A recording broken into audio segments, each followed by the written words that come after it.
George Washington (1732–99) was commander-in-chief of the Continental Army during the American Revolutionary War (1775–83) and served 2 terms as the first U.S. president, from 1789 to 1797. The son of a prosperous planter, Washington was raised in colonial Virginia. As a young man, he worked as a surveyor, then fought in the French and Indian War (1754–63).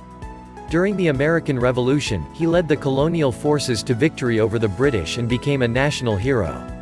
In 1787, he was elected president of the convention that wrote the U.S. Constitution. 2 years later, Washington became America's first president.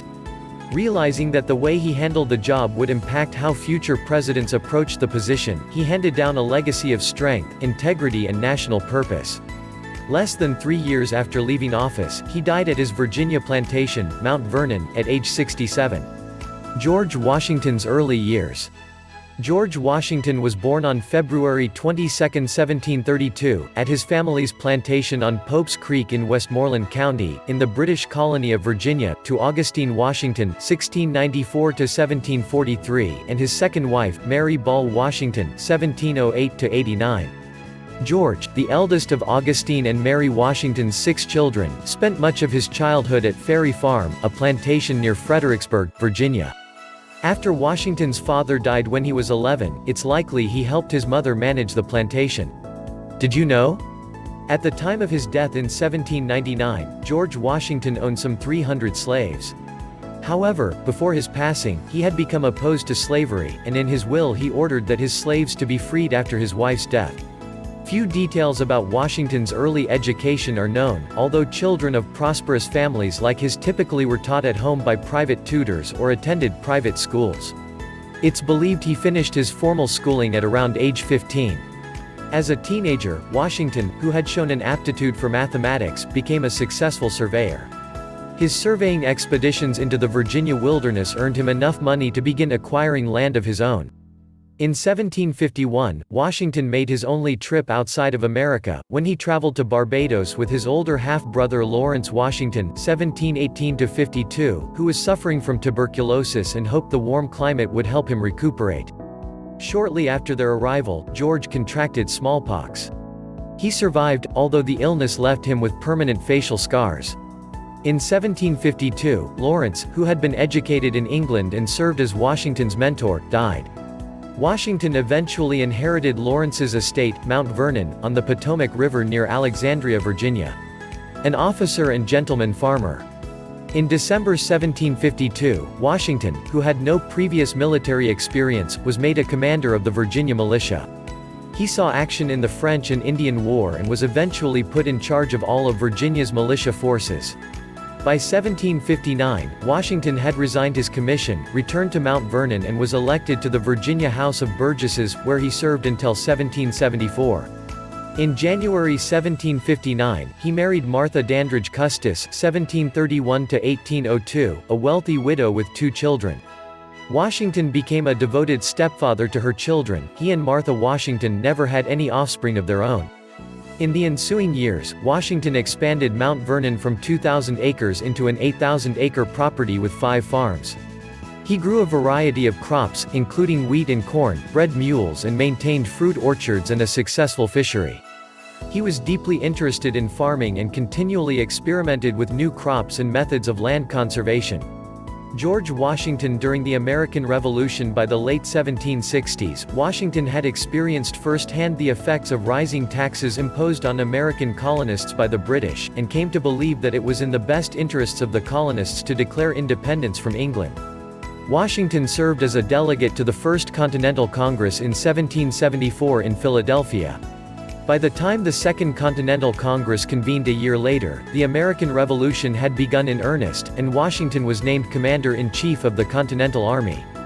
Washington proved to be a better general than military strategist. His strength lay not in his genius on the battlefield but in his ability to keep the struggling colonial army together.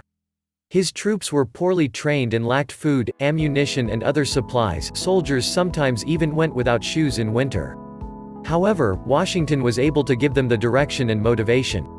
His leadership during the winter of 1777 to 1778 at Valley Forge was a testament to his power to inspire his men to keep going. Over the course of the grueling Eight-Year War, the colonial forces won few battles but consistently held their own against the British. In October 1781, with the aid of the French, who allied themselves with the colonists over their rivals the British, the Continental forces were able to capture British troops under General Charles Cornwallis (1738–1805) in the Battle of Yorktown. This action effectively ended the Revolutionary War and Washington was declared a national hero. America's first president.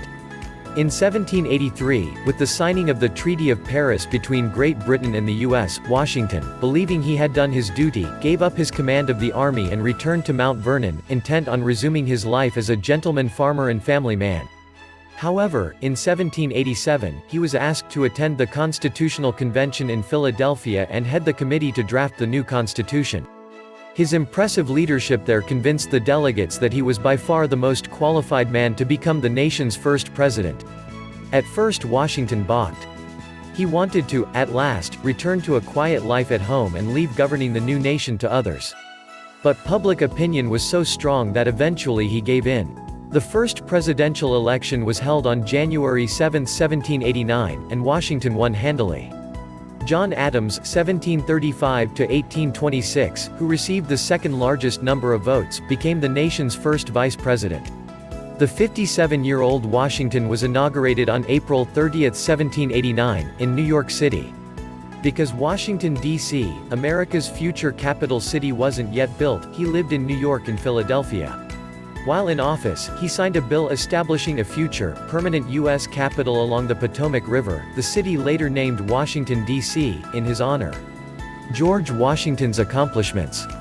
The United States was a small nation when Washington took office, consisting of 11 states and approximately 4 million people, and there was no precedent for how the new president should conduct domestic or foreign business. Mindful that his actions would likely determine how future presidents were expected to govern, Washington worked hard to set an example of fairness, prudence and integrity. In foreign matters, he supported cordial relations with other countries but also favored a position of neutrality in foreign conflicts. Domestically, he nominated the first Chief Justice of the U.S. Supreme Court, John Jay (1745–1829), signed a bill establishing the First National Bank, the Bank of the United States, and set up his own presidential cabinet. His two most prominent cabinet appointees were Secretary of State Thomas Jefferson (1743–1826) and Secretary of the Treasury Alexander Hamilton (1755–1804), two men who disagreed strongly on the role of the federal government. Hamilton favored a strong central government and was part of the Federalist Party, while Jefferson favored stronger states' rights as part of the Democratic-Republican Party, the forerunner to the Democratic Party. Washington believed that divergent views were critical for the health of the new government, but he was distressed at what he saw as an emerging partisanship. George Washington's presidency was marked by a series of firsts. He signed the first United States copyright law, protecting the copyrights of authors. He also signed the first Thanksgiving Proclamation, making November 26 the National Day of Thanksgiving for the end of the war for American independence and the successful ratification of the Constitution. During Washington's presidency, Congress passed the first federal revenue law, a tax on distilled spirits. In July 1974, farmers in western Pennsylvania rebelled over the so-called whiskey tax. Washington called in over 12,000 militiamen to Pennsylvania to dissolve the Whiskey Rebellion in one of the first major tests of the authority of the national government. Under Washington's leadership, the states ratified the Bill of Rights, and 5 new states entered the Union: North Carolina 1789, Rhode Island 1790, Vermont 1791, Kentucky 1792, and Tennessee 1796. In his second term, Washington issued the Proclamation of Neutrality to avoid entering the 1793 war between Great Britain and France. But when French minister to the United States Edmond Charles Genet, known to history as Citizen Genet, toured the United States, he boldly flaunted the proclamation, attempting to set up American ports as French military bases and gain support for his cause in the western United States. His meddling caused a stir between Federalists and Democratic Republicans, widening the rift between parties and making consensus building more difficult. In 1795, Washington signed the Treaty of Amity, Commerce and Navigation between His Britannic Majesty and the United States of America, or Jay's Treaty, so named for John Jay, who had negotiated it with the government of King George III.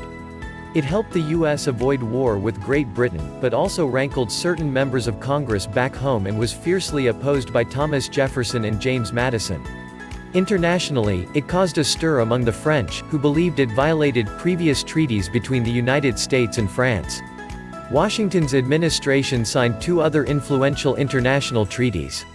Pinckney's Treaty of 1795, also known as the Treaty of San Lorenzo, established friendly relations between the United States and Spain, firming up borders between the U.S. and Spanish territories in North America and opening up the Mississippi to American traders. The Treaty of Tripoli, signed the following year, gave American ships access to Mediterranean shipping lanes in exchange for a yearly tribute to the Pasha of Tripoli. George Washington's retirement to Mount Vernon and death. In 1796, after 2 terms as president and declining to serve a third term, Washington finally retired. In Washington's farewell address, he urged the new nation to maintain the highest standards domestically and to keep involvement with foreign powers to a minimum. The address is still read each February in the U.S. Senate to commemorate Washington's birthday. Washington returned to Mount Vernon and devoted his attentions to making the plantation as productive as it had been before he became president. More than 4 decades of public service had aged him, but he was still a commanding figure. In December 1799, he caught a cold after inspecting his properties in the rain. The cold developed into a throat infection and Washington died on the night of December 14, 1799 at the age of 67. He was entombed at Mount Vernon, which in 1960 was designated a National Historic Landmark. Washington left one of the most enduring legacies of any American in history. Known as the father of his country, his face appears on the U.S. dollar bill and quarter, and hundreds of U.S. schools and towns, as well as the nation's capital city, are named for him. And that is George Washington. Thank you for reaching this part of the video. Don't forget to subscribe.